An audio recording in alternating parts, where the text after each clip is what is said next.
Baik, ketemu lagi kita di Cross Cultural Understanding, pembahasan tentang bagaimana bahasa itu menjadi sebuah culture. Kemarin sudah kita bahas bagaimana gestures dan simbol seperti ini, dia bisa menjadi sebuah culture, memiliki arti, dan itu adalah bahasa. Jadi saya ulang, bahwa bahasa dalam pemahaman kita adalah sesuatu apapun itu bentuknya, dia jika memiliki arti maka adalah bahasa. Ya, tidak harus dalam bentuk spoken, kata-kata ataupun tulisan, written. So, pahami itu batasannya dulu. Oke, sekarang kita lanjut. Bagaimana sih sebenarnya terbentuknya bahasa dan budaya itu, language and culture itu tersendiri? Sumbernya bisa berupa simbol, seperti yang sebelumnya kita bahas. Kemudian ini ada sumber lain yaitu nature. Saya coba mengkaitkan ini. Nature. Di sini you bisa lihat ada rose. Rose is just a flower. Yeah. This is just a flower. And ini sebenarnya tidak ada arti apa-apa. Mungkin cuma indah saja gitu. Tetapi ketika itu sampai di beberapa kelompok orang, maka itu menjadi representations of something. Dia bisa representation of love, sekaligus dia juga menjadi representations of death. Kok bisa? Kan itu. Nah, itulah uniknya human. Ya, human gives meaning. Jadi manusia itu suka memberi arti terhadap sesuatu. Di sini nature yang tidak ada arti sebelumnya, tidak memiliki arti apapun, sama human dikasih meaning. Apa meaningnya? Bisa dia dalam bentuk love, bisa juga sekali dalam bentuk death. Nah, ketika meaning itu disepakati, kemudian dilakukan oleh sebagian orang, terus-menerus, maka dia langsung menjadi cultures. Bagaimana bisa sebuah language akhirnya menjadi culture? Itu lewat dari representations. Ini represent love, ini juga sekaligus represent death. Right. Nah, sekarang ini secara teorinya, circuit of cultures. Language itu posisinya di sini, representations. Di sini bisa dia gambar, simbol, gesture, dan semuanya. Kemudian dia re-regulate, diatur, sudah menjadi aturan. Sudah menjadi aturan dan terus-menerus. Tidak diubah. Akhirnya di-consume. Consume ini artinya dilakukan. Aturan ini dilakukan. Terus-menerus juga. Setelah di-consume, di-produce. Orang yang melakukan ini kemudian diikuti oleh orang lain. Kemudian setelah diproduce, dia akhirnya menjadi identitas. Identity of that group. Dan identitas itu menjadi juga mewakili representations dari kelompok itu tadi. Oke, sekilas seperti itu saja dulu. Ya. Jadi sesuatu yang di-represent bisa di-regulate, di-consume, dan seterusnya. Ini contoh simpel.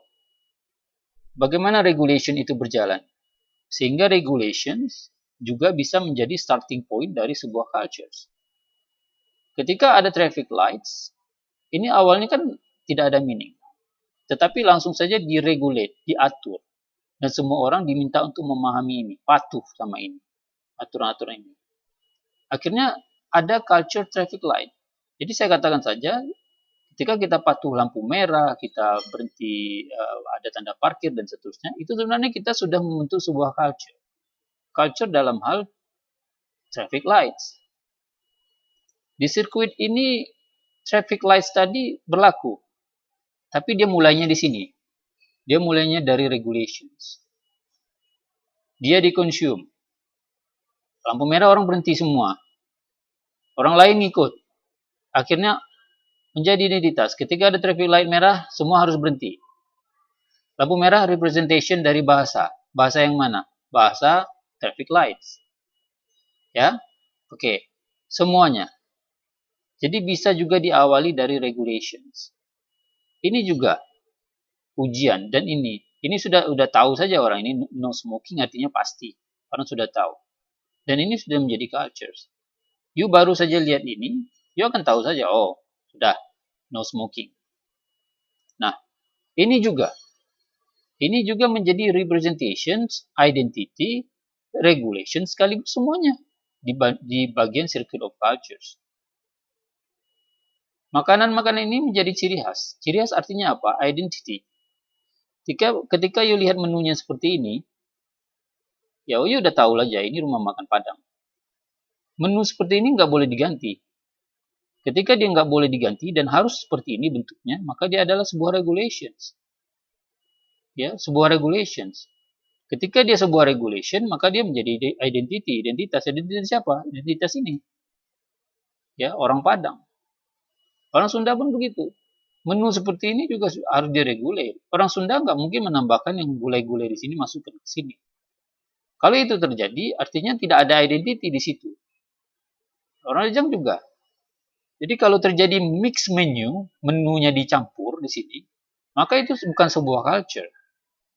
Karena dia tidak akan jalan di sini. Ya, proses semuanya itu tidak akan jalan ketika salah satu dari komponen ini ada yang dilanggar. Ada yang tidak jalan. Jadi ini sudah menjadi bentuk dari suku Rejang, Padang, dan Sunda. Juga sekaligus dia identity. Diproduce, tidak diganti-ganti. Ya, diconsume, bentuknya seperti itu saja terus. Nah, itulah dia culture. Jika ada orang atau ada rumah makan yang mencampur ini, maka rumah makan itu akan tidak memiliki yang namanya identity. Tidak ada identitas di situ. Nah, itulah pentingnya sebuah komponen-komponen ini. Komponen ini harus muncul semua untuk membuat yang namanya circuit of culture tadi.